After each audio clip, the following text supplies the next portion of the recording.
Hello guys, good morning. We are back in the kitchen. Today we're making beef stick.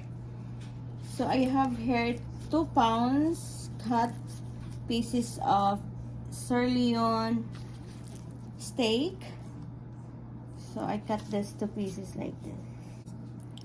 1 spoon of salt. And I have black pepper.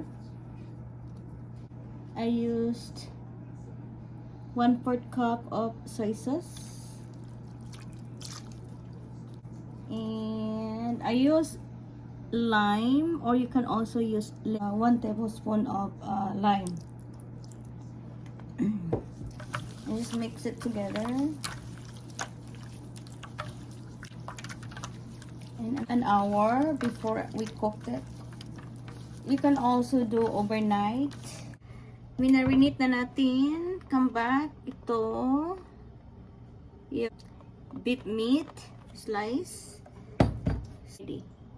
So we put some oil.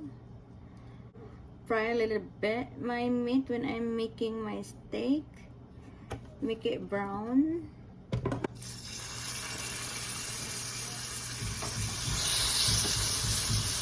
So I just like to fry, make it brown.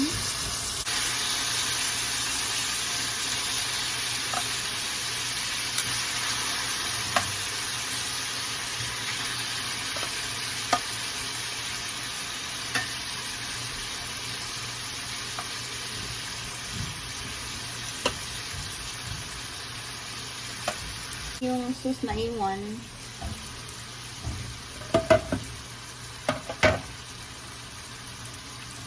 we're gonna wait for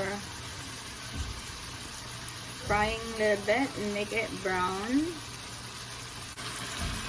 Alright guys, nag-ano na siya, ito-flip up natin, okay? Ganun lang.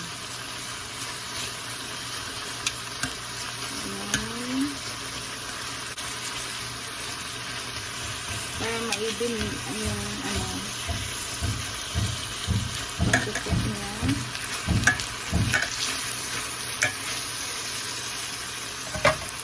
Tingnan natin ako. Lagyan natin ng we put 1 cup of water. Just cover that one there. And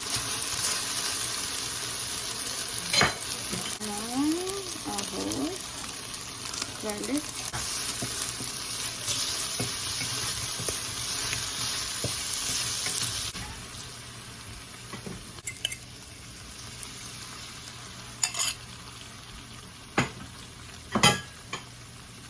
Lagyan natin ng 2 teaspoon of sugar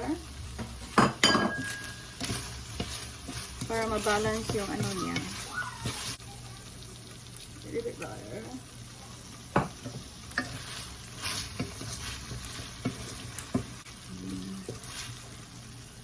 Another 2 tablespoon of water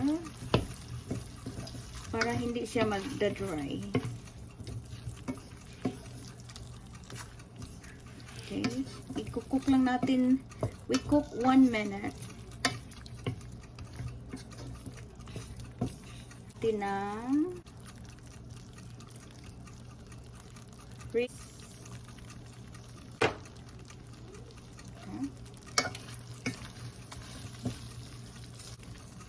slow the heat.